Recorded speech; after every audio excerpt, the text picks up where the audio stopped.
Good morning, everyone. Welcome to everyone joining.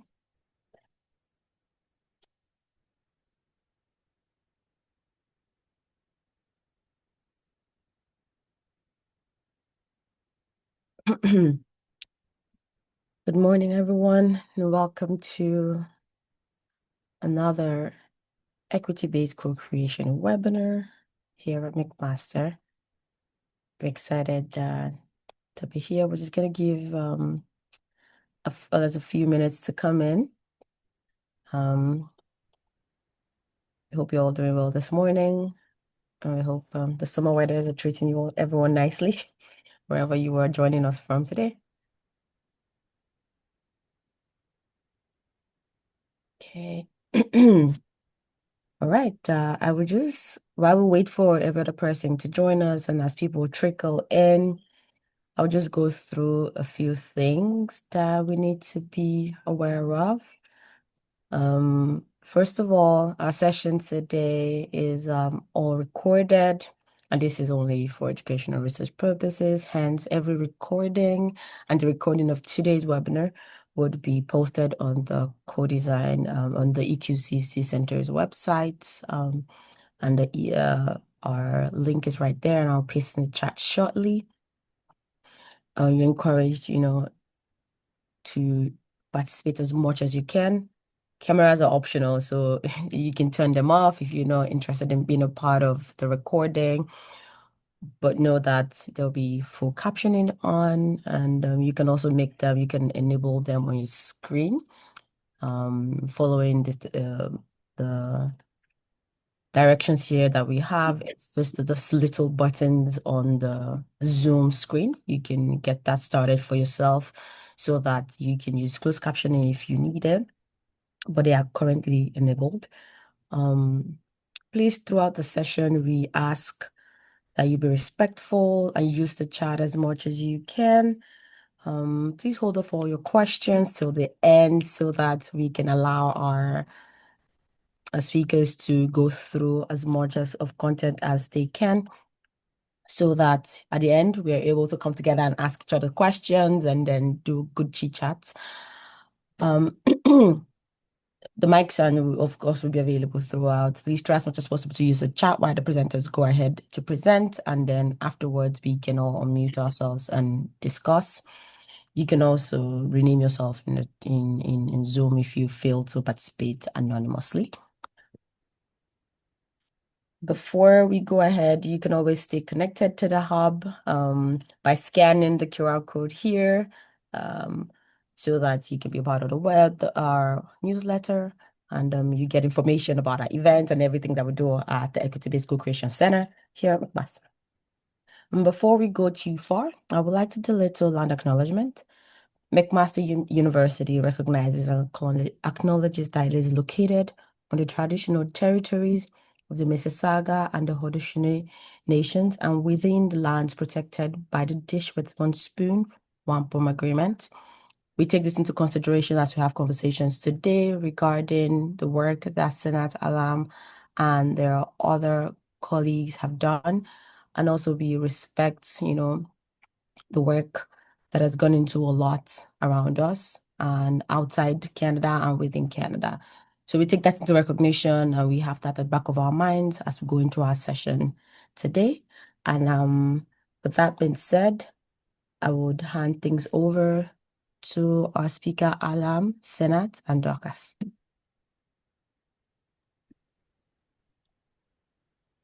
Thank you so much, Rose. I will share my slides. All right, is this sharing properly? Just want to confirm. Perfect. Good morning or good afternoon, everyone, relative to where you are right now in the world. My name is Sanat. I'm one of the co-presenters for this webinar today. So I'd like to introduce you to our topic. The title of our webinar is called Free to Flow, Agile Arts-Based Co-Creation to Support Youth Menstrual Health in Ghana. Again, my name is Sanat, and I'm here with my co-presenters, Ahlam, Dorcas, and Glenn. So just to kind of prime you all for the conversation we're going to have today, here are two pictures of the lovely students or the co-creators involved in this activity. On the left, you see the girl group, and on the right, you'll see the boys working on their painting. So we like to start with an introduction to who we are and also the context at which this activity took place. So who are we? To start us off, again, my name is Sanat. I am a Master's of Science in Global Health graduate, also a registered nurse who has been trained at McMaster University. I am based in Canada, and I was also one of the co-facilitators for this activity. So I'll pass it on to Ahlam to introduce herself. Hello, everyone. My name is Ahlam. I am a health studies and political science graduate from McMaster University, and I was also another one of the co-facilitators for this activity. I'll pass it on to Dorcas. Hello, everyone. I'm also Dorcas Darlington. Hi, can you all hear me? Yes, we can. All right, okay, sure. So I'm Dorcas Darlington. I work with Youth Advocates Ghana as the Policy and Advocacy Officer, and I'm glad to be on the call this afternoon. I hope we have a fruitful discussion. Sinat, I don't know if Glenn is on the call. If she is, then I will just pass it on to her, but if she's not, I think we can proceed here. Thank you, Dorcas. So Glenn, she should be joining us today because of some unpredictable connectivity issues. She decided to send us some of her response and contributions via video. So we'll play that for you all. And she's introduced herself and filmed a video doing so. So we'll play that next. Hello, Glendon Enima Ekufu is my name, and I'm in my late 30s. I'm a teacher by profession, and I've taught for 11 years now. I started from a village, and I'm currently at the St. Anglican's Basic School, and I'm teaching English language at the GHS level. So that's the lovely Glenn that was part of the activity as well. She's a teacher. And so now that you've been introduced to us, we'll kind of set the stage a little bit. Where are we located at this point in time? We're all in Nsawam, Ghana. Nsawam is a beautiful region and a town in Eastern region. It really has a vibrant community. And we want to open the floor up to Glenn to describe the location a bit more because that's where she lives and she works. And so the next video will be her describing to you what Nsawam is. I stay in Nsawam, and Nsawam can be found in the eastern part of Ghana. Nsawam is a nice farming community surrounded by mountains. Its climate is very friendly and welcoming. Nsawam is a market center for most of the villages around. So the accessibility of foodstuffs is very easy and cheaper. It is also closer to the capital town of Ghana, which is Accra. So most of the workers reside in Nsawam.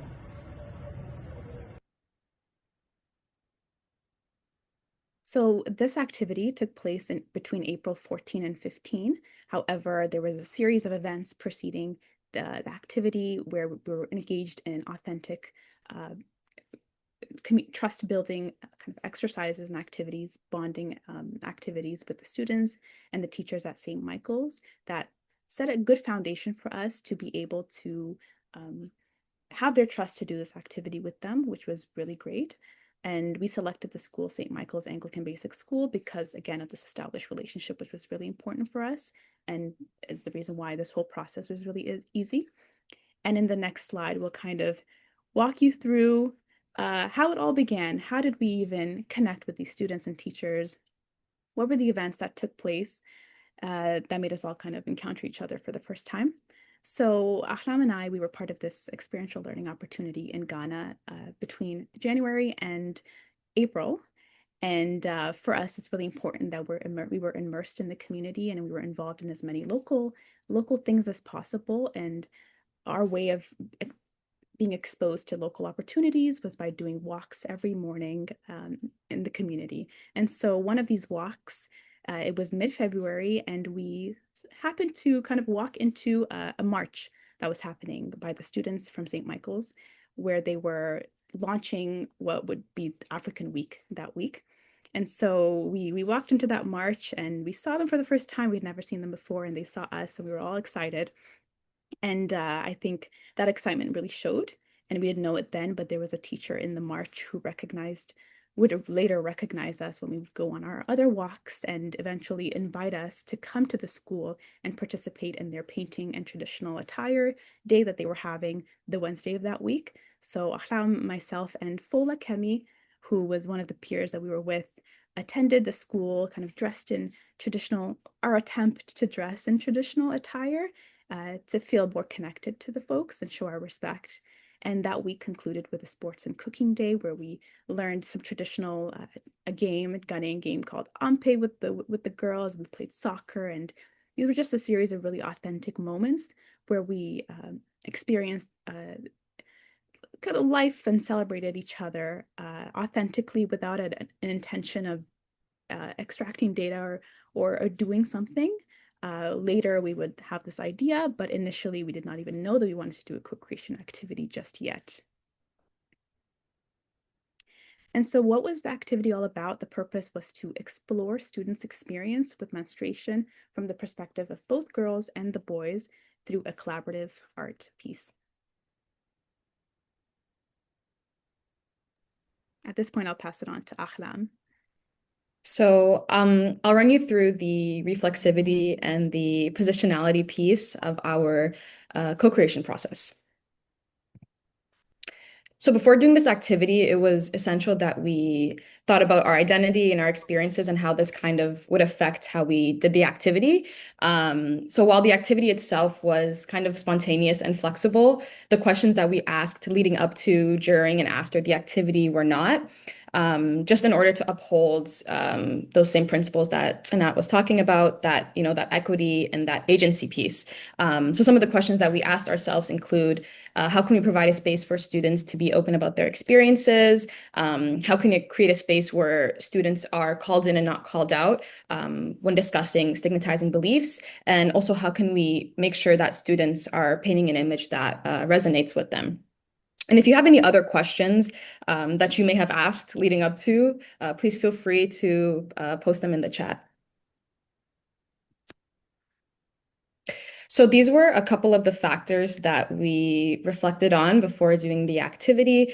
We found that geography was the biggest thing that affected us, just based on language, us speaking English. While we went into the school, we immediately noticed how the students were inclined to follow our patterns of speech, even though we were the outsiders in that instance. Canada being a high-earning, high-income country, our experience with access and our experience with school washrooms is fundamentally different than the students. And also Canada as a country that is kind of pioneered for its philanthropy and kind of has an image for being the good doers.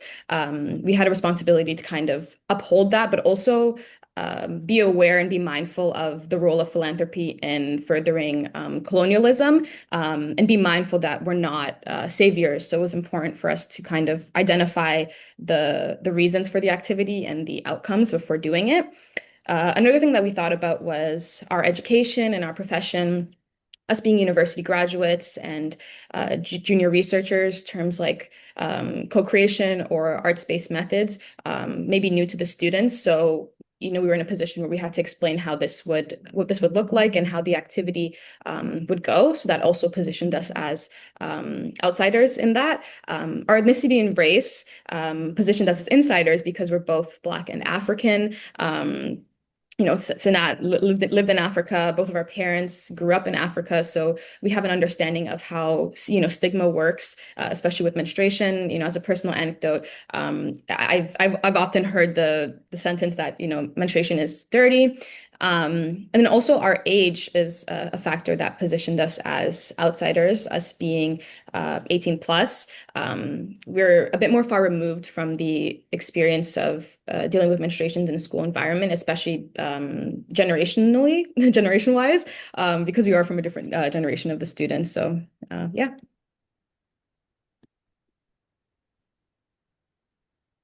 So now we welcome you guys to put yourself in our shoes and just envision that you're doing this activity. How might you reflect on your geography, profession, experience, or any other factors, and how might this place you as an insider or outsider? Yeah, you guys can post your answers in the chat or unmute if you'd like.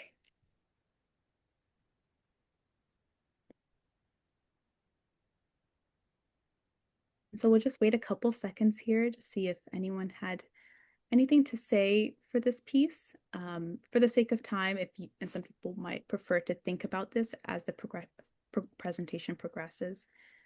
And so if that's what you prefer, we can also move on.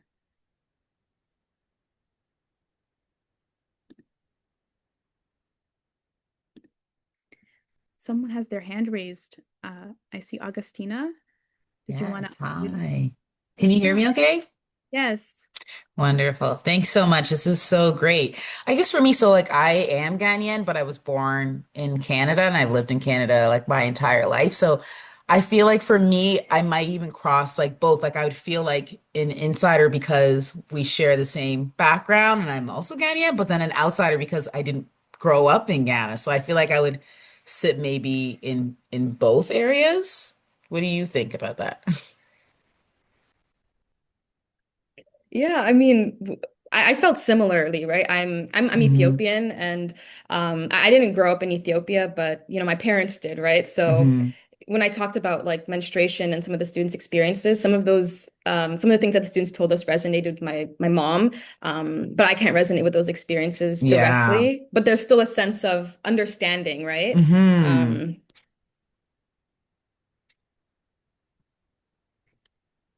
Thank you, Augustina. Right. Are there any other comments? Let me see in the chat. Sandra asked, how did you decide the menstruation would be the focus of the co-creation activity? We will get to that, Sandra. Great question. Michelle says, I like the way of breaking down insider-outsider perspectives. I would be an outsider in all levels in the study. Sophie says, I think the only thing that would make me an insider is my gender. I mean, with the girls on the topic of menstruation. Thank you all for sharing. Maya says, I agree. I would be an outsider as well, other than gender.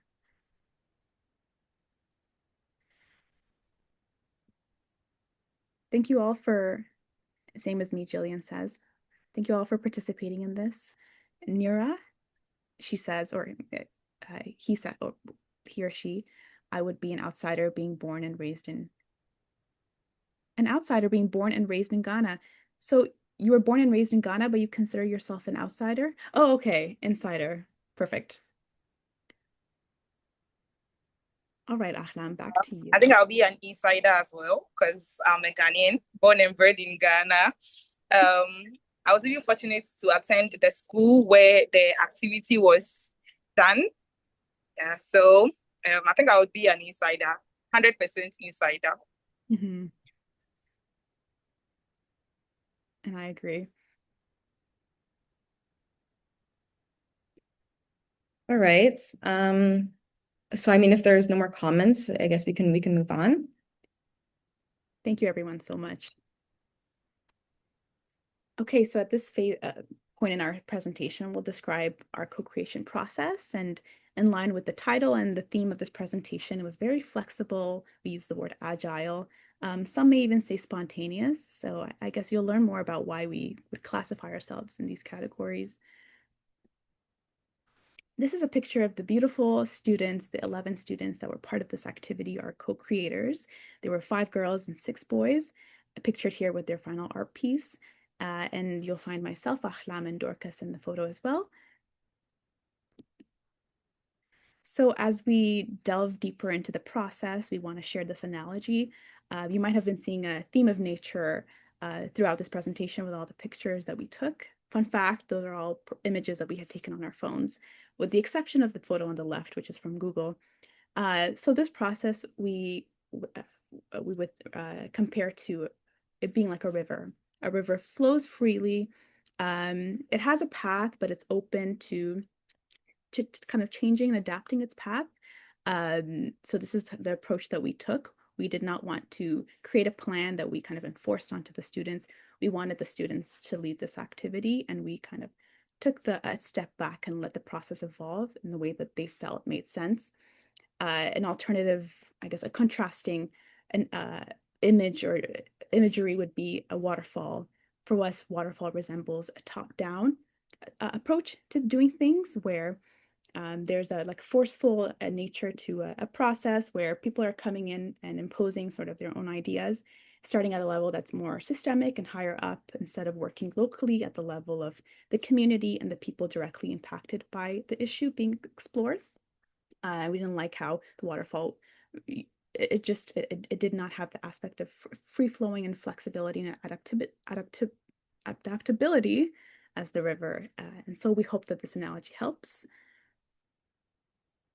So this is sort of the steps that we took. And now fast forward about a month and a half after the initial engagement events took place, just to catch you up in our timeline. At this point, we had the idea. There was the idea that was sparked of after conversations with the students at St. Michael's and these different casual encounters of menstrual health and menstrual hygiene being a challenge for the girls, one that created a barrier for their engagement in school and performance in school.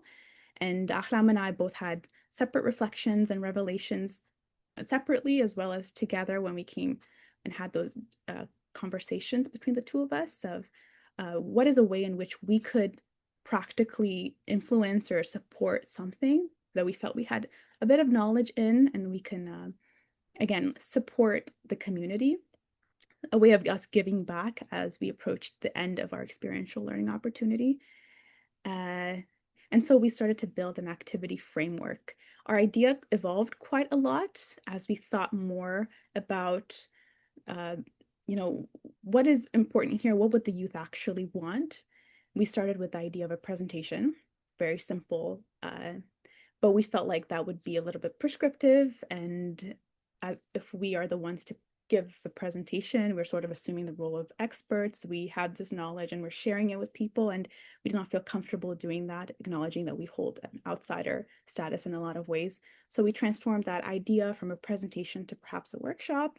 We thought we could walk through building something, providing skills or capacity towards something, and distributing information pamphlets, or even supplying pads for students. But then again, we thought the same kind of concerns with us appearing or being perceived as experts may also exist with this workshop. So we then thought about more of a co-creative situation, and we thought of what is something that the youth enjoy doing. We thought about the beginning, the activities that we were involved in during African Week and the painting day that we had, and we knew the kids loved painting and arts. So we thought, let's have the kids create a piece of artwork where they can describe their experience with menstruation, and this can be a form of visual storytelling. So that's what we kind of landed on. However, we did not want to just roll with that idea without consulting with some stakeholders. So a moment in our time in Ghana, we sort of happened to run into the executive director of Youth Advocates Ghana on another one of our strolls, which we loved to do at that time. And he was very instrumental in giving some suggestions. And he's a male, so he suggested including boys in the activity to capture their perspectives and stigma and things of that nature that would influence the experience with menstrual health. So that was added to the activity. And this is also where the idea of collaboration with existing YAG initiatives emerged, which we incorporated into the plan. And the next phase involved refining the plan before ultimately taking the steps to execute the plan. And at this stage, we consulted with another stakeholder, the headmaster, which people in the West, you might consider a principal, in other words, who helped us with consent and other details. So I'll hand it off to Ahlam to talk about this. So part of that reflexivity work that we had been doing throughout the activity was also required us to recognize that consent can look different in different contexts. So while we had the formal written consent, the ultimate stamp of approval for us was reaching out to the headmaster and getting his approval to enter the school. So after we got approval, we gathered the supplies in Accra, the capital of Ghana. And originally we thought of doing a painting. So we were looking for paints, but we found it quite difficult to find enough paint. So kind of on the same theme of being flexible and free flowing, we decided to get other art supplies. So we got paints, pastels, scissors, and a canvas that we cut up. And that brings us to day one of the activity. This was kind of a breaking the ice kind of day, where we kind of primed the students up to discuss menstruation, and work on the activity. This is also where Glenn came in to support us in fetching the students, and also she helped us store the painting as well. So right after day one, we consulted with the rest of the YAG team and we shared some of our reflections, and they also gave us some feedback. And this is when Dorcas and Calvin decided to join us for day two of the activity. So day two of the activity, we wrapped up the painting and we engaged in a discussion led by Dorcas and Calvin. And it was also interesting to see how this sort of communal responsibility developed throughout this activity. You know, from day one, it was really the teachers helping us set up the space. And then by day two, it became more of this communal effort, which really set the foundation for the discussion that we'd have on supporting girls through menstruation in school. And then on May 28th, the Free to Flow campaign launched, and Dorcas will speak more about that.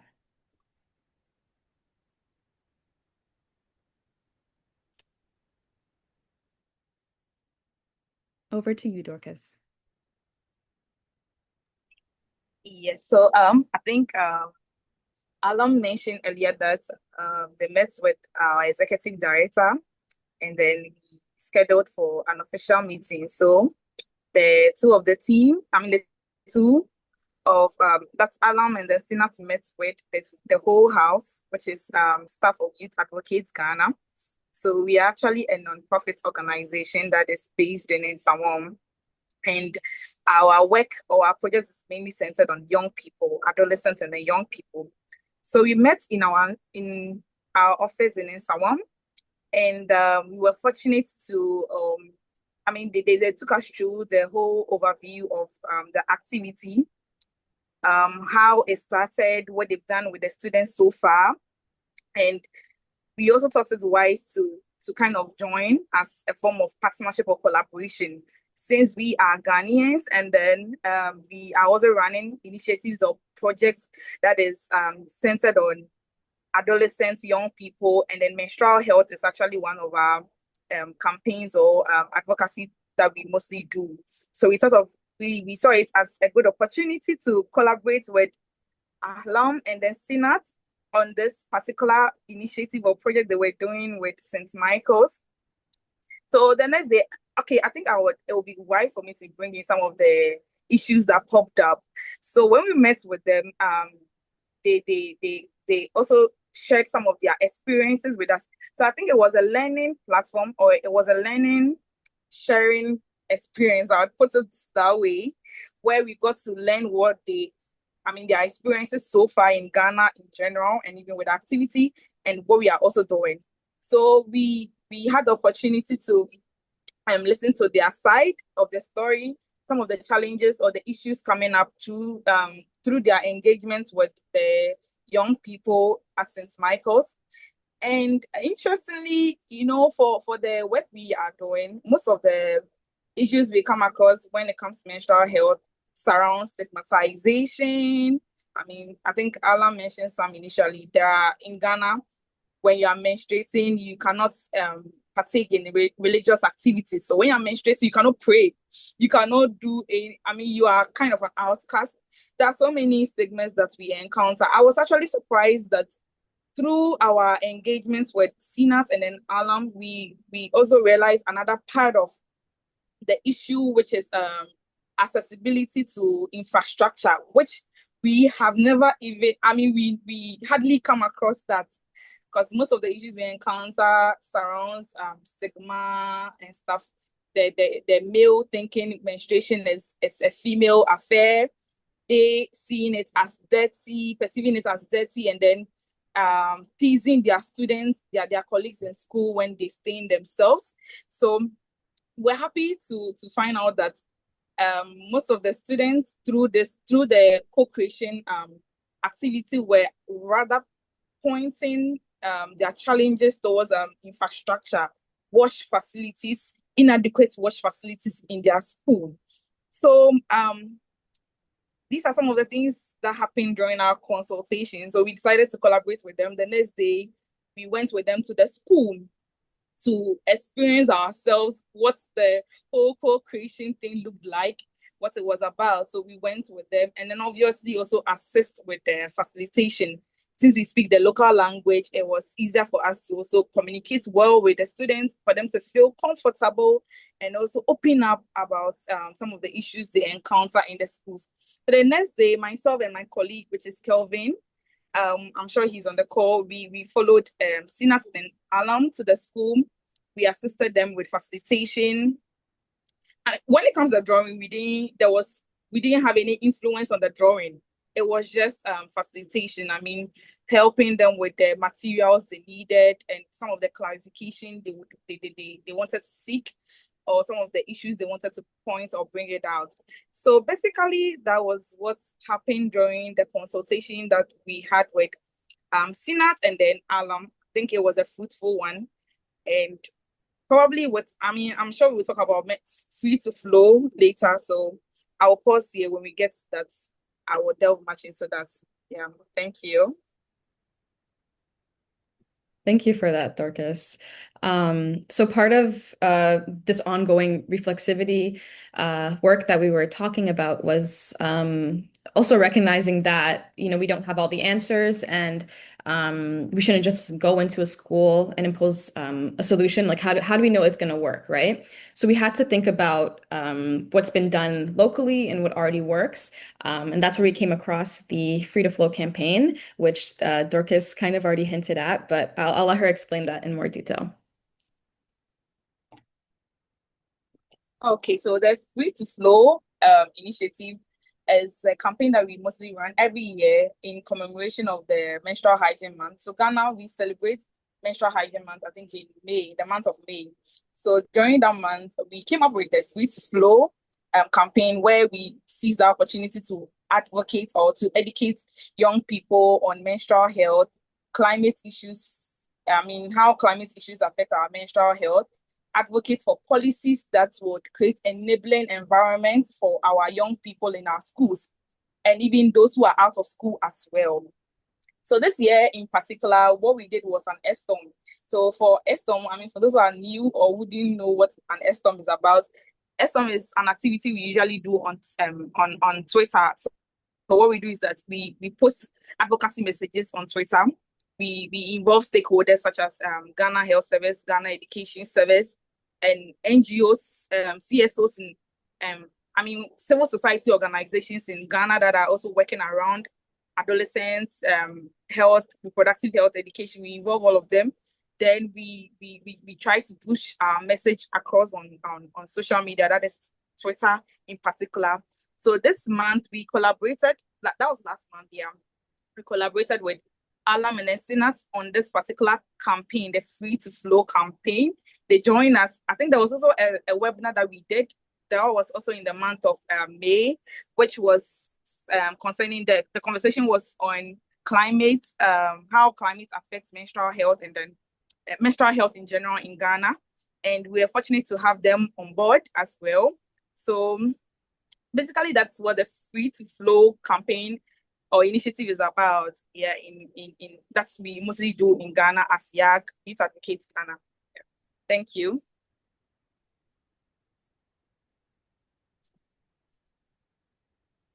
So I'll go over the roles and who did what in the activity.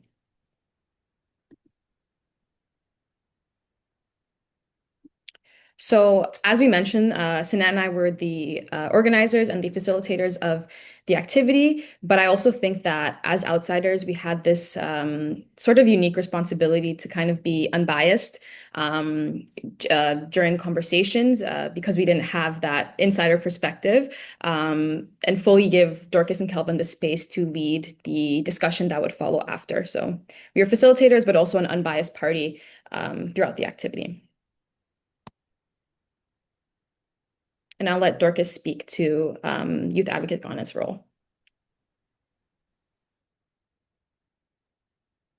Okay, so the activity was one that was really important to us because we are currently running a project which is Youth for Health project, but then that is implemented in the northern sector in Ghana. So we really wanted to use this opportunity to also get the perspective of our young people in the northern sector as well, since St. Michael's is located in the northern part of in the southern part of Ghana. I mean, Salm is part of southern Ghana. Yeah, so it was really important for us to get to understand what the young people or what our adolescents wanted to paint through the co-creation activity. We decided to help with the translation. So whilst our visitors were speaking English, we were doing the tree, trying to address some of the stigma, the stigmatized some of the stigma issues that came up. So I remember during our engagements, there was one question that we posed to the students.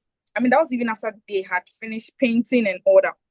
So we just asked them, oh, so I mean, what do you think? How do you consider menstrual blood? Is it dirty or it's natural? And then most of them were saying it is dirty. They just don't want to associate themselves with that it's dirty. So through this process, we had to come in to explain to them that it is not. It is part of reproductive health, education, and you don't have to, shy from a lady when she's actually menstruating. So basically we were there to assist with facilitation, I would say that. And Kelvin, which is my other colleague that I went with, was the media person. He was taking pictures, documenting videos here and there, and also kind of, brought the men vibe around because he being a guy and then, I mean, adding his voice to this education was also very helpful because most of the guys could relate with him and to have that kind of chat with him as well. Thank you so much, Dorcas. So throughout the experience, we really wanted to center the youth as co-creators and not participants, which meant that we gave them the full control over what the painting looked like. Leading up to the activity, we asked ourselves, how do we know that their experience with menstruation is bad? How do you know that they're going to paint something that's negative? They could paint something positive, and the conversation that followed after could look completely different. And we left that up to them. So yeah. My role in the co-creation activity was right from the planning, where I organized a place and pupils for the activity. And again, I also supported with the painting, which depicted a girl staining herself during menstruation and a male student or a male friend helping her get sanitary pad. And with the observation, I involved both male and female teachers who were around, including the head. And it was a nice activity. So here you learned from Glenn of her role as a teacher in the activity. So that completes this picture and describes the roles of all four of the parties involved. At this point, we will now kind of turn it over to the students. You've heard from us, but now we want to know what are the priority issues identified by the students themselves and the solutions that they thought would be helpful to address those issues. So for this next section, we're going to use the double diamond design process to kind of help us walk through all of these elements. We'll start with, so if you're not familiar with this process, there are 4 stages. The first would be discover, where you're sort of doing a broad analysis of what are the issues that are prevalent in the community around this topic. We ultimately then define what is the priority issue that we'd want to be the target or the focus of for the co-creation activity. Then we'll move towards developing ideas, solutions, and prototypes, and then delivering these solutions and implementing them in the community. So we'll start with playing a short video around a minute, maybe it's not that short, hearing from the students themselves, talking about what the story that they decided to paint. And yes, so please, I'll turn it over to the students. There are captions if you need to follow along. Ladies and gentlemen, we are welcome to have you here. My dear, good afternoon. We are talking about menstrual hygiene. And we wrote this, a girl who is bleeding, menstrually bleeding, and a friend came to help. A friend came to help her out. The boy was teasing her. Later went to buy pads for her. So he came and said, "Please, sorry, take this." So the boy was actually helping me. Yeah, me too. I do this one, showing a good behavior. You know, that menstrual is not about boys, but we do care about the girls. So we brought up the idea that the boy came up with to help the girl. That was also. I'll discuss about the research. The research consists of so many things, that the medicine and all of those stuff, and things and material. We also do the school clinic idea because not all the girls that have the money to buy the pad when it comes to the school. So when we have the school clinic, the girl can go there to have some pad. So as you can see from the way that the students decide to discuss the painting, they've created a piece to tell the story of their journey managing the menstrual hygiene when they encounter an event such as a student soiling herself. And for those who don't know what that means, that just means she's bled or some like body fluids have touched an article of clothing. So they say soiled, as that's the terminology that they use. So let's start with discover, the first phase of the process. So what is the issue broadly? What are some ideas that emerged in our initial conversations with the students before the activity and even during the activity, pointing to different issues, and then we'll proceed with defining what are the priority issues that were tackled in this activity. So these are some quotes that we've pulled out from what we remember. So one quote was, "Not all girls have the money to buy the pads." So this quote emphasizes that affordability is an issue for the students. Another student said that sometimes we will stay home for like a week before we come to school, and it will not help us in studying, referring to how menstruation is a reason why they refrain from attending class. And school absenteeism is a significant challenge that emerges from mismanaged or poorly managed menstrual health in this community. One boy shared that menstruation is not about boys, but we do care about the girls. And the sentiment of this quote is beautiful. It shows that there's empathy there from the boys' end. The framing of it shows that there might not be an acceptance that menstruation is a communal problem. It is an issue that does affect the boys. It is also about the boys. So we sense that there was still a need for more communal responsibility. A statistic that we pulled from BBC in 2023 was that Ghana's menstrual products are actually the most expensive in Africa, and women on average spend a higher percentage of minimum wage just to afford 2 packets of pads. So this is just some quantitative pieces to include here. And finally, misconceptions and myths that were still prevalent. Girls can't cook while on their periods, girls can't pray. This also is a need that needs to be addressed. And then St. Michael's. And this is from the perspective of Glenn as a teacher. What are the issues that she feels like are prevalent at this school? So I'll just play that. Anglican Basic School is situated at the outskirts of the town, making it closer to most of the villages. Due to this, its population is full of natives. Again, the children are not staying, most of them are not staying with their biological parents. So when it comes to menstrual health issues, it's a big challenge to the teachers in the school as a whole. Some of the girls use tissues, racks, and some also use cheap pads, which later give them infections. Some also stays in the house during their periods, which affects them academically. Again, there are no pharmacies and shops for them to purchase pads.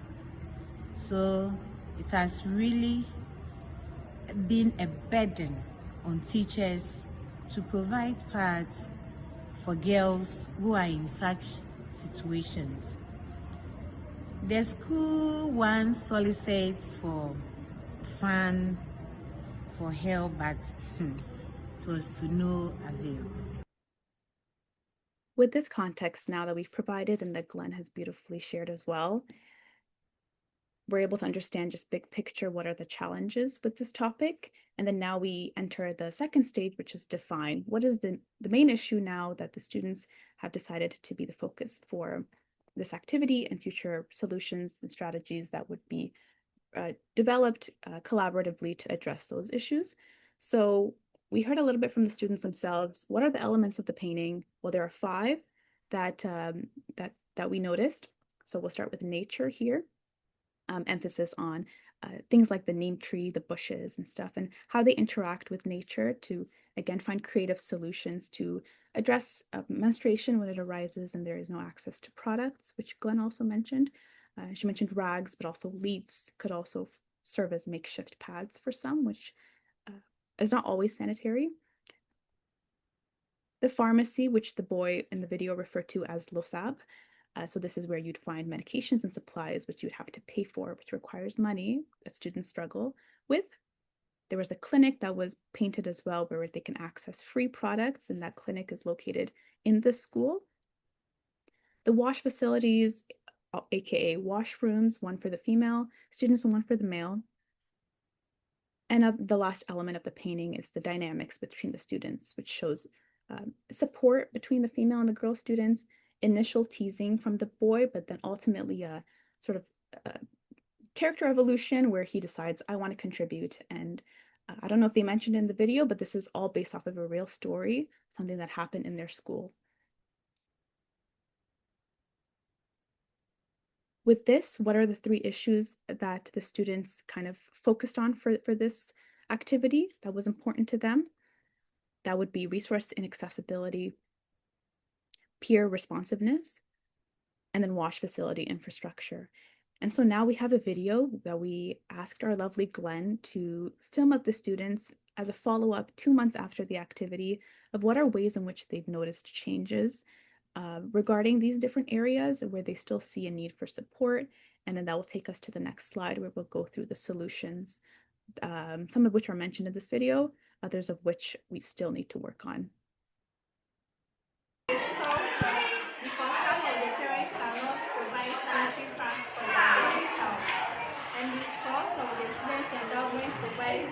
providing us sanitary pads. It has avoided drugs. Question number 3. This solution has really helped us. We've even seen changes in the boys. Nowadays, if the boy sees a girl who has soiled herself, they go and draw the girl's attention. And also, you will need a washroom. Because of an inadequate washroom, we've been struggling. When we saw ourselves, we haven't been getting a washroom to change ourselves, so we will need more washrooms. Thank you. Question 3C. I think the free sanitary pad program helped a lot. It has helped the girls in their menstruation period, and it has improved their experience of menstruation, especially in the school. It helps them to be comfortable in class, and it causes no distraction because the sanitary pads has helped them. And with the government's help, it has helped the girls because lack of resources was one major challenge, but the government has now give new sanitary pads to the school that could help the girls in their menstruation. So in this video, the students talk about this program that the government has initiated. It's the Free Sanitary Pads program. It's not an outcome of the activity itself. Coincidentally, it lined up, and about a week and a half after this, they said that free pads would be provided in all schools. So that helped to alleviate the stress of the first issue, which was most important, which is resource inaccessibility. However, there's still a need to address wash facility infrastructure and things of that sort. However, they've shared that communication between the students has improved, the need for social support, clubs, which we will touch on later. Things of that sort have sort of been solutions that the students have worked on implementing at their schools due to this activity. And Glenn will talk more about that as she's a teacher, has been directly involved in leading a lot of these solutions, most of which started after we left Ghana. And so we'll play that video for you now. After the painting, some girls are now bold to approach teachers with menstrual issues. And every year too, we have menstrual hygiene celebration, and we normally celebrate it in the month of May.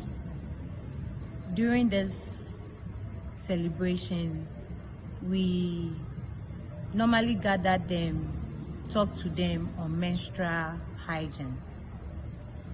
And after the painting too, the teacher's involvement is now positive. The male, we've now engaged, and we normally involve the male students in menstrual celebrations or in menstrual talks. We sit them down to join the female students. After the painting too, the girls' club that was inactive is now active, and we've been having our meetings on Fridays after school. So this is now, it's a lovely segue to our next slide, where we go more deeply into what are the different solutions or strategies that were implemented after this activity based off of what the students and the teachers felt like was important. And that would be social support, just changing the culture and the language environment around menstrual health and discussing it in schools. The relaunching of the Girls Club at the school to provide menstrual education, and the new involvement of boys. Previously, they weren't included in those conversations, and now they're being invited to that conversation. So that's been a positive outcome. One thing that what I guess touched upon but not elaborated on was communication techniques. How exactly has this changed? Dork has provided a lot of health education and examples of language that could be used to replace some harmful language that students would use previously. So now I'll allow her to speak more on that. If you can, Dorcas, to talk about communication techniques.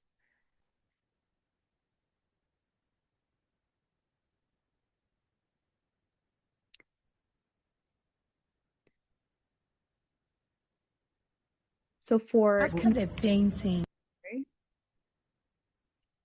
So Dorcas mentioned this previously, but a lot of the boys would use stigmatizing words like disgusting when discussing menstruation. And that showed, obviously it's harmful and showed disempathy.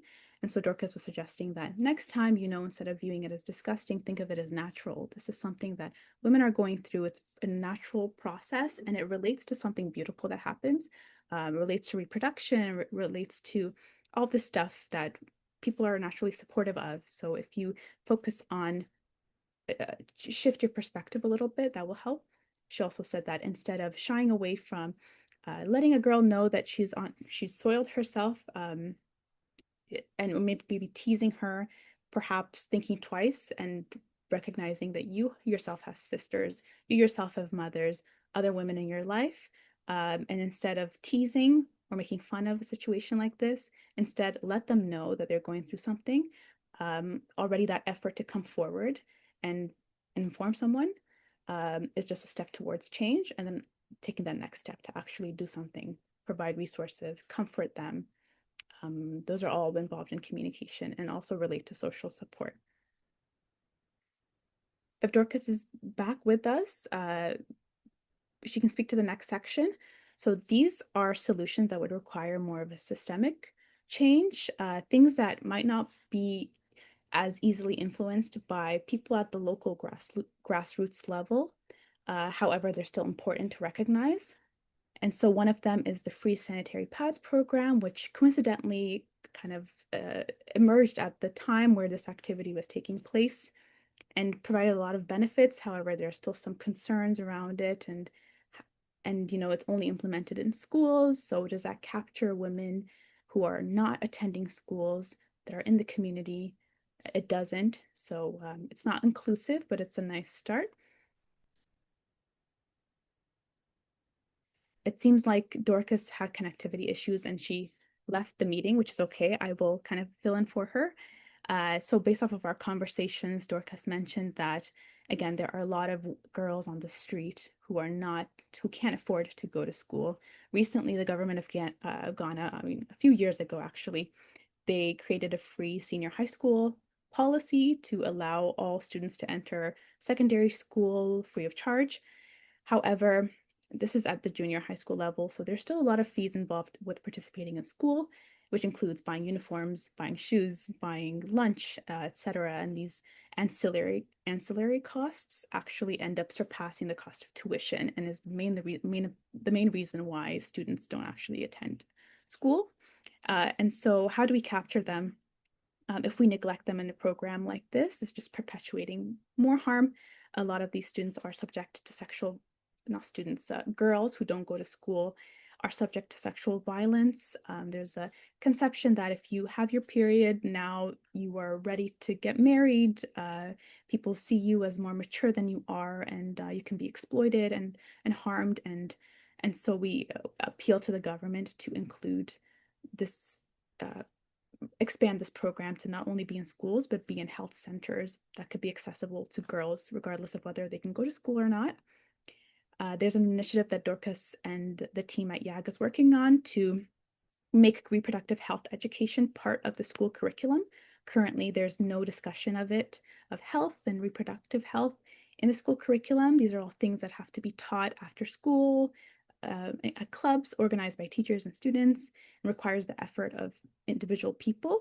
But at the systemic level, if this was a mandatory subject in the curriculum, that would be a huge step forward. And there have been a lot of efforts to push this through YAG. Lastly, improved wash facilities. This would require the engagement of a lot of stakeholders, and would require building and fixing that infrastructure. For example, washrooms in Ghana, they don't have A lot of them don't have roofs, for example. At the school, it's just you have like concrete sort of walls, but no roof, and a lot of women feel exposed. There isn't running water. There's no tissue paper, so it's really hard to take care of menstruation in conditions like that. So overall, improved wash facilities is necessary.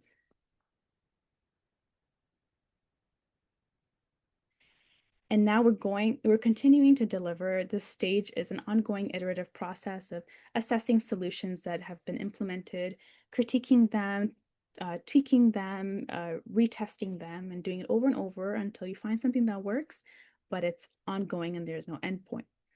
And there were a lot of initiatives that Dorcas would have been sharing at this stage. I shared a little bit of it. They have an initiative called Youth for Health Ghana.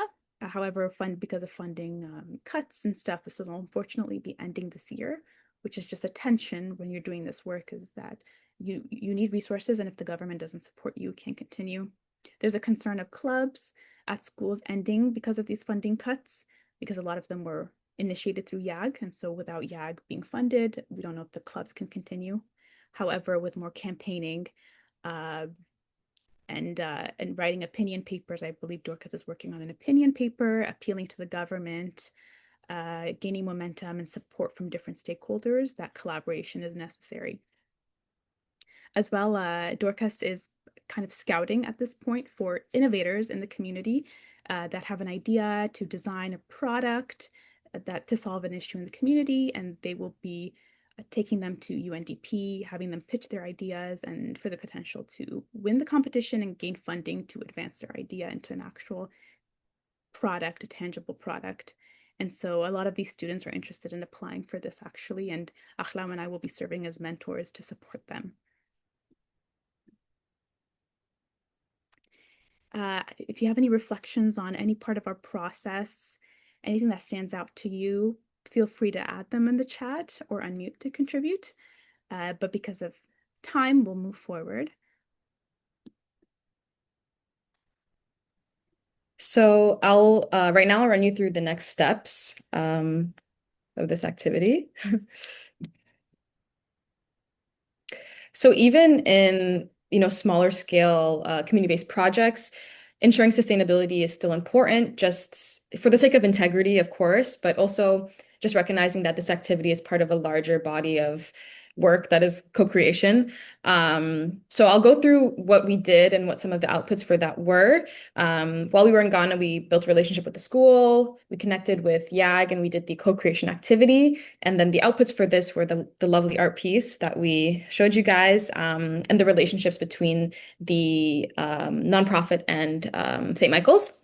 And some of what we have been doing right now, and what we hope to continue doing in Canada, we hope to obviously maintain the relationships with the school and Youth Advocates Ghana, continue our involvement in the Free to Flow campaign, and also, as Sanat was mentioning, serve as mentors for the Aspire Innovate competition or support in any capacity. And some of the outputs for this were this webinar, and just also a stronger relationship between YAG and the school, which just further supports that coordination between stakeholders and community members.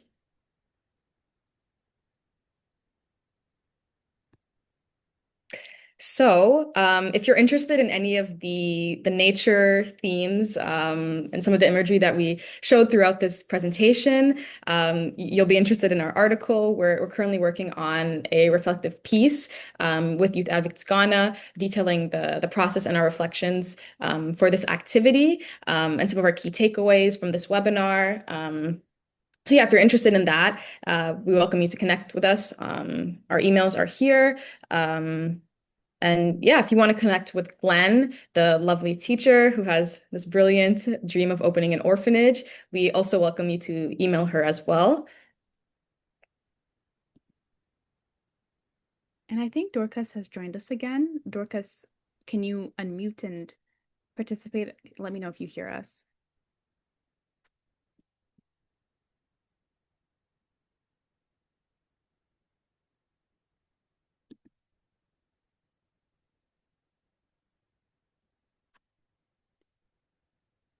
In the meantime, we can just give an overview of the slide.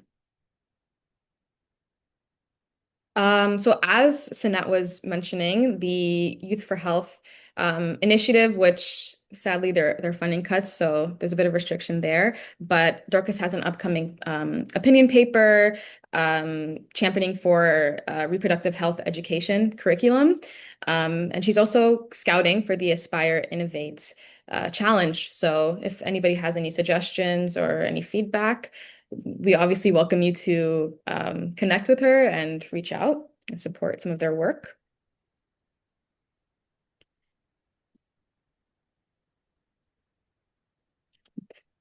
And that's the end of our presentation. Thank you so much for listening. I want to give the opportunity to Dorcas if she can. We want to hear her thoughts and perspectives on some of the things that we discussed at the end. I don't know if I did a good job in explaining, and we'll want to hear from her directly if you can. If not, at this point, we invite any questions from the audience, any reflections or comments. We'd be happy to hear them. But thank you so much for listening. And I'll stop sharing actually. Thank you so much, Senator Alam. Excuse me. Really appreciate that wonderful, very insightful session. We're sorry that I think Dorcas has been going in and out of the webinar. Must be a connection issue, but that's okay. And Dorcas, if you can hear us, you can chime in when you have the time to. And now we'll be open to answer questions from our participants.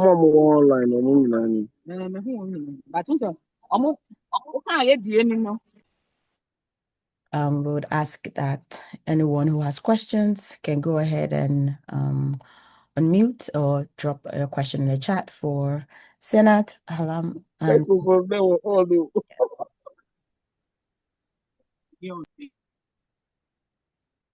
yes, I have the chat open. Go ahead, Jillian. Yeah, it's not so much a question, it's just a reaction. I'm so impressed with what you've accomplished. And that was just a fantastic presentation. So much heart and love went into it. And thank you for that. I think it really illustrates to us what can be done just by a few motivated people. And that's something that we've seen in our research. Sandra, Jen, and I have been working on a paper around sewing and growing co-production, looking at case studies around the world. And the very first phase we talk about is germinating the idea. And when you were presenting, so many of those themes came through for us. I had a side chat with Jen. Are you hearing sewing and growing too? But what happens in that phase is just a few highly passionate individuals have an idea for how to make change. And through mentorship, right? You reached out to mentors who you talked about the principal and how important his role, and we can see throughout just the importance of bringing in the male perspective here has been to change. And then it's just this unfolding process over time, how it grows, it blossoms, becomes essentially a social movement for change. And that's what we're seeing. And the fact that you could do all of that without a whole lot of resources also resonates. It's coming from the grassroots. And anyways, I just have to say I was so impressed that you could do this. You had no agenda to do it initially, and look what's unfolded, making change. So I just want to congratulate you. It's not really a question, but perhaps you might want to reflect along those lines as well. It's up to you. Thank you so much, Jillian. Go ahead. Thank you, Jillian. Yeah, Ahlam, I'll let you go first. Oh, I know. I was just gonna say thank you for your kind words. That was so sweet. Yeah, I mean, I think Sanat and I both believe that passion really drives innovation and, meaningful change. And it's when you're doing something, from your heart and you really believe in something, you don't even think of what the outcomes of that will be, right? So yeah, thank you for recognizing that. Yeah, Jillian, I mean, I really appreciate that and you recognizing that. And even we're also surprised and impressed by how far this has gone. And I mean, 2 months later, and for us, it was really important that this wasn't a one-off activity. So I'm really happy, and I can speak for all of us, that we found ways that it makes me also think of the quote that I constantly refer back to of, if you want to go fast, you go alone. If you want to go far, you go with others. And that's what we try to do.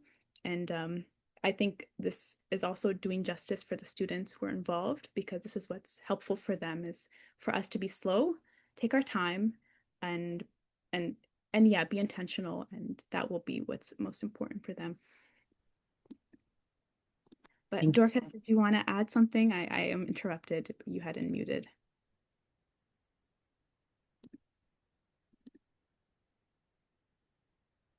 But yeah, thank you. If anyone else has questions, we'd be happy to respond. There is a question in the chat from Deirdre. I'm so sorry if I didn't pronounce that right. And they mentioned, I'm curious about learning more about how the McMaster students were part of all of this. How long were you there? How you became a part of it? This has been really transformative to learn about. So Senat, if you wanted to share about that. Yeah, so we mentioned that, like, how did we even get to Ghana? It was through, there was an internship that we were part of. So that was sort of the reason why we were in the country.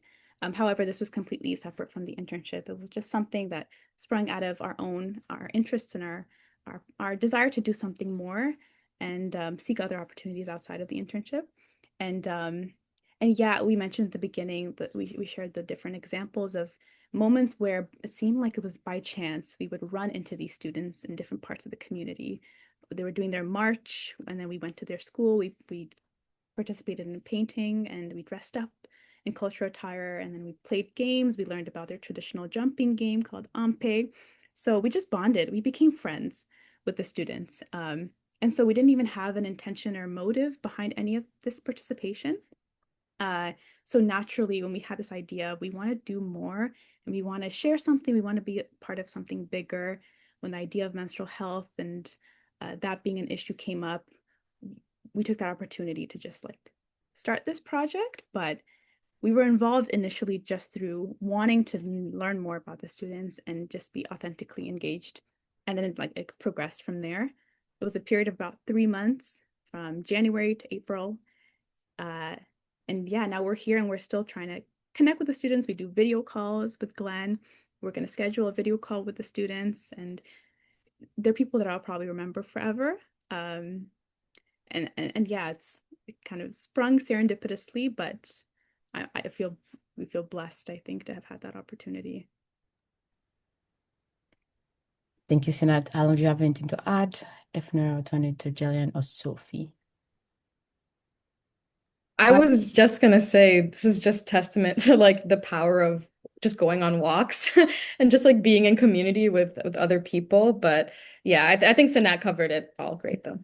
No, you're not wrong at all. If you had just sat down indoors, I don't think you would have discovered what you discovered, and then having that connection with the community, having a connection with the students to then decide to have to, take on this project altogether. Go ahead, Sophie. Hi, yeah, great, really interesting presentation. Thank you. I was curious how you or how it was determined which students sort of engaged with the activities, and I was also curious, as part of that, with the male students, was there any kind of resistance to getting involved? And maybe you did some great like reflexivity at the start. I wondered if like your position sort of influenced like whether like their motivation to take part, do you think? Or yeah, just any discussion around that. I mean, we initially identified the students that we had prior conversations with, just like private conversations about the challenges that the students face in the schools. And as for the boys, they were initially a little bit hesitant. I think that's why it was so important for day one for us to kind of break the ice and to just be quite frank and just say, we're going to talk about menstruation. You guys are going to paint something on menstruation. I think one of the things that we made clear, though, to make sure that it was more of a collaborative process and reflective for the students was we made sure to tell the students that they had to add to each other's work. So we started off with the girls, and then we had them, they painted whatever they painted, and then we told the boys, you're going to come in and paint a painting on menstruation, and you're going to add to this. And I think that's where they kind of got the idea to kind of draw the boy. How can they include their perspectives and their ideas? But initially they were a little bit hesitant, but eventually the girls and guys started collaborating. So they weren't even separate. By day two, they were working on it together, which was quite nice to see. And I just ask, was there hesitation from the girls as well, given the stigma? Was there resistance at first, or, oh, I don't know that I can get involved in that? Or were they open? What was that like for you to navigate? I think they were a little bit more open. It kind of felt like breaking the, I don't know if I'm using the right the right term, like breaking the silence when we first brought it up. But for day one, it was the girls together. So they had little like whispers, chitter chatter. Some of them were like hiding their drawings on the side. And then eventually the conversations got louder and like the paintings were more out there. They were broadcasted more. And even like the discussion, other different people were chiming in. So it just kind of grew. It flowed. Something it's not directly related to your question, Jillian, but reminded me of something that stuck out to me, just in the way that the girls and the boys interacted. Was initially we mentioned we separated the group, so it was an alternating sessions between girls and boys. Eventually, they kind of became one group, but at the transition point, we had those supplies. The girls, they were insistent that they had to clean everything before they gave it to the boys. And we were like, don't worry, we'll do it. Don't worry about that. It's okay. And they said, no, it's to be respectful. Like we have to show them respect. So they took time to clean everything and then hand it over to the boys. And just that sentiment of like a respect and appreciation for each other was really beautiful to see. So small things like that emerged that we didn't expect, that we noticed non-verbally, just in the way that they were interacting, which showed that they did the, yeah, the evolution of like from beginning to being slow and secretive in their ideas to beginning to be more and like embracing each other and showing respect and collaborating and kind of bonding through the exercise, although it was just 2 days. It was beautiful to see. That's great, Sana. I had one more question here in the chat before I turn over to Michelle and Maya. The question says from the editor as well. So, do you think co-creation is the best when it emerges? How might the government or NGO do something like this differently if they're doing more of a waterfall outcome in mind? Following the image that you shared at some point in your presentation today. I wanted to see if Dorcas is able to unmute. She sent me a message saying she might be able to participate. She can go ahead. Dorcas, if you can, please let us know.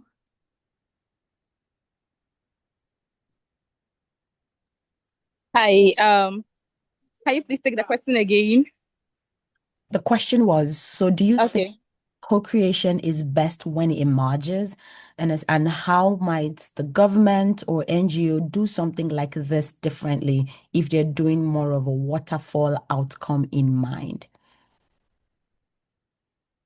All right. So, one thing that we are currently even advocating for in schools is that they kind of include the play-based approach, which also involves this the co-creation activities as well in some of our in our activities in schools. So just like Alam and then Sinat mentioned, um it's very important to involve all the stakeholders and then also get the students to be able to break the kind of, I don't know if I at a point I left the conversation because of my network challenges, but then in Ghana there is this hesitancy amongst students when it comes to opening up about their reproductive health education. We face that a lot. So concerning using the water flow approach to be able to get some of our advocacy education done. I think that's one thing that CSOs are actually advocating for in Ghana. Hopefully, our voices are heard and then we can include them in our school, our curriculum activities. Yeah. Thank you so much, Dorcas. Go ahead, Sinat. Just to speak to, she referenced the waterfall. analogy, and she said, how can the government or NGOs do something like this differently if they were taking on more of a waterfall approach?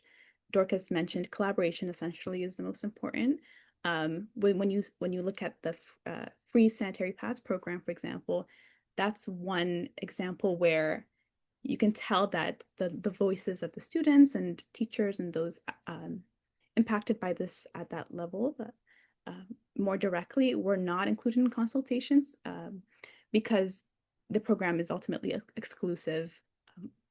So although it seems to support students in schools with their menstrual hygiene issues, it excludes girls who are not going to school. And I think if they had included different sorts of people, they would have discovered that perhaps making this an initiative that was implemented in health centers that could be accessible to everybody instead of making it exclusive to schools may have been a better solution, the more preferred solution. And that just shows an example of perhaps they had an agenda in mind. They had already preconceived ideas of what would be useful, and they followed that through. If they had worked with other stakeholders, involved collaboration, they would begin to discuss what is actually important to the community and not what I think is important to the community. So that's ultimately addressed by collaboration. Thank you so much, Sanat. Go ahead, Michelle. Thanks for such a beautiful presentation. I'm so inspired by your work.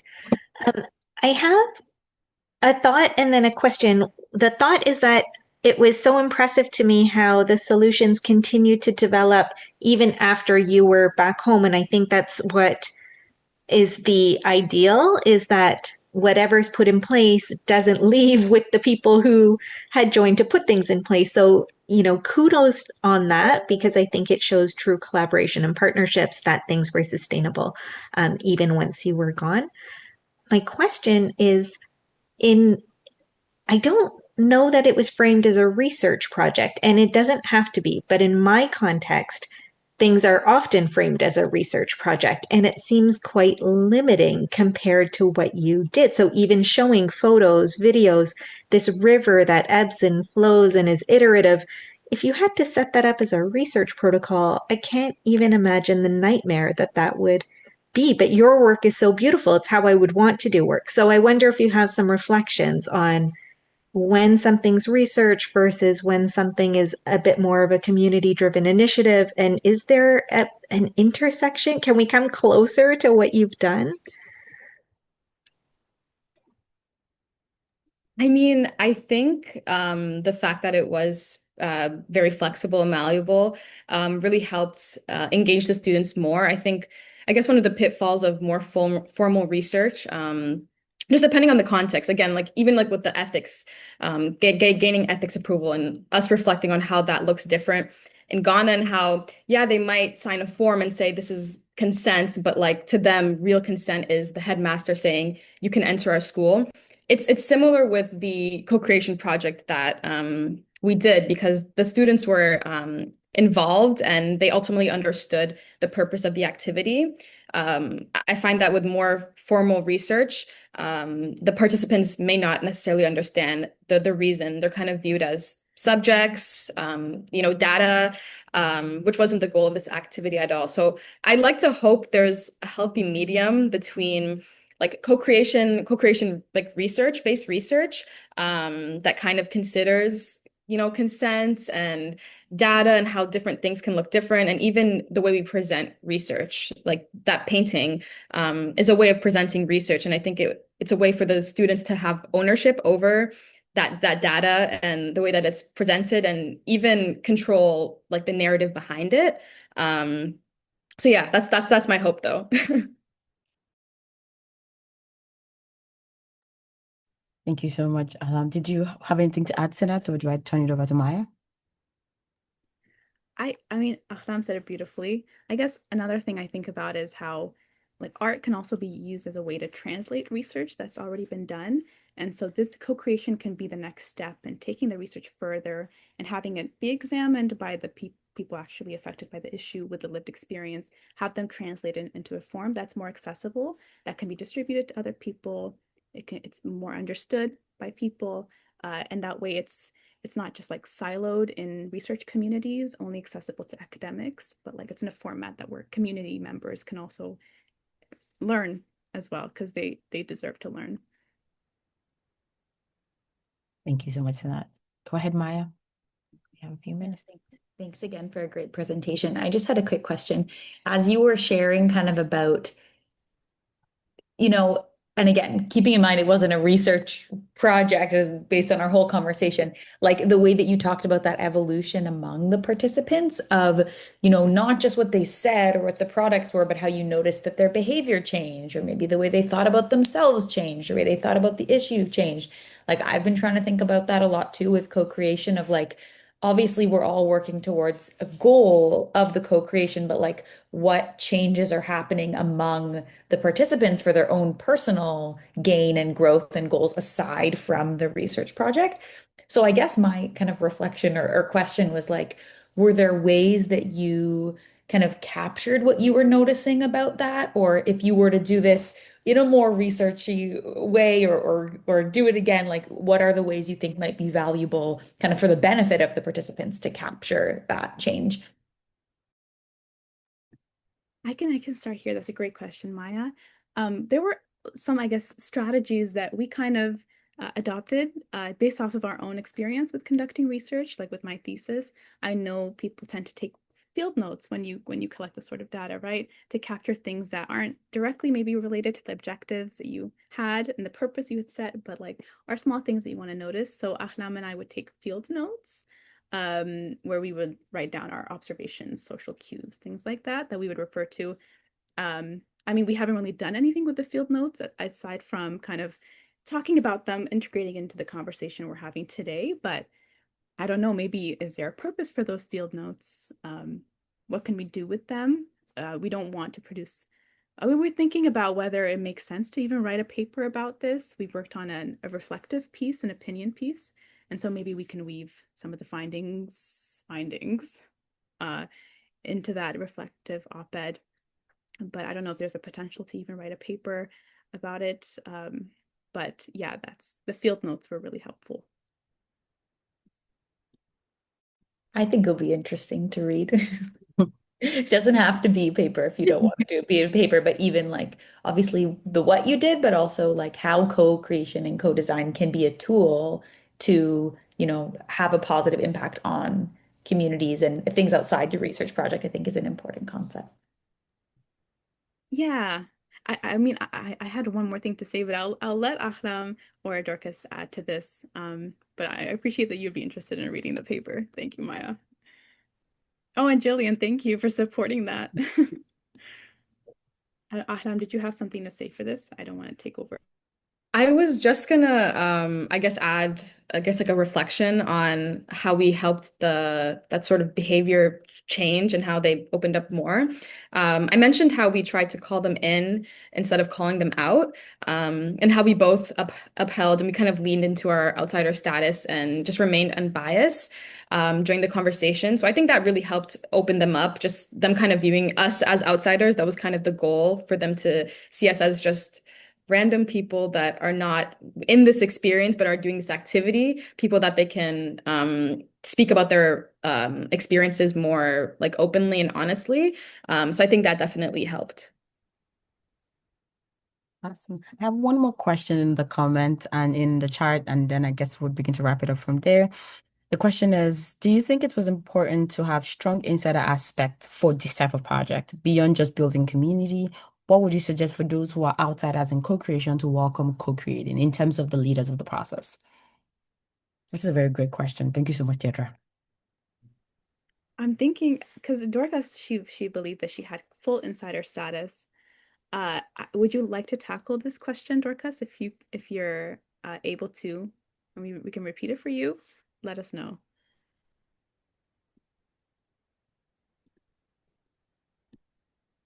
For a second.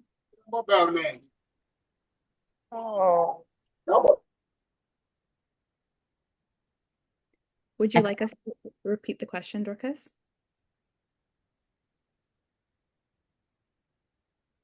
I just want to make sure her voice is as heard as possible. I agree. I'll go ahead and read the question one more time, Dorcas, if that's okay. Um, do you think it was important to have strong insider aspects for this type of project beyond just building community? What would you suggest for those who are outsiders in co-creation to welcome co-creating in terms of those who are leading the project or the process?